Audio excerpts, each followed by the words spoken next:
Sono 586 le zone carenti del medico di famiglia in Veneto. Per 250 una soluzione definitiva la Regione conta di fornirla entro metà dicembre. Figure che mancano in tutta Italia, il 30% di quelle che si forma decide poi per altre specializzazioni. Noi abbiamo fiducia nel senso di dire che 250 zone saranno coperte per fine dicembre.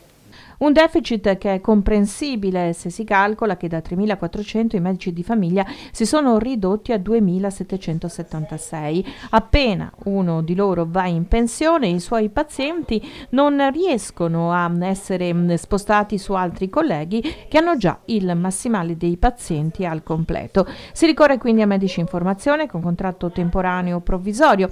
È stato aumentato anche a 1.800 su base volontaria il massimale degli assistenti per ciascun professionista. È un problema nazionale che hanno tutte le regioni, è un problema che entra oggi nel problema che è il problema della sanità, ossia la carenza a 360 gradi del personale sanitario, medico degli ospedali, del territorio medici di base, ma anche delle professioni sanitarie, infermieristico e operatori sociosanitari.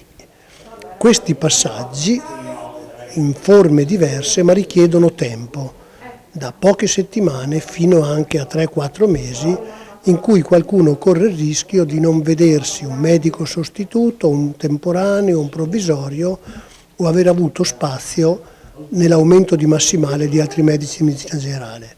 Ecco, su questo stiamo lavorando per accorciare questi tempi, ricorrendo in forma assolutamente legittima ai medici che stanno facendo il corso di formazione in medicina generale. Oggi dalla cessazione temporanea io credo che l'USL dia indicazioni su quali sono le soluzioni, dalla guardia medica al fatto di ricorrere a qualche medicina integrata, ma resta che noi dobbiamo essere capaci di essere più veloci nel dare una risposta a chi resta senza medico.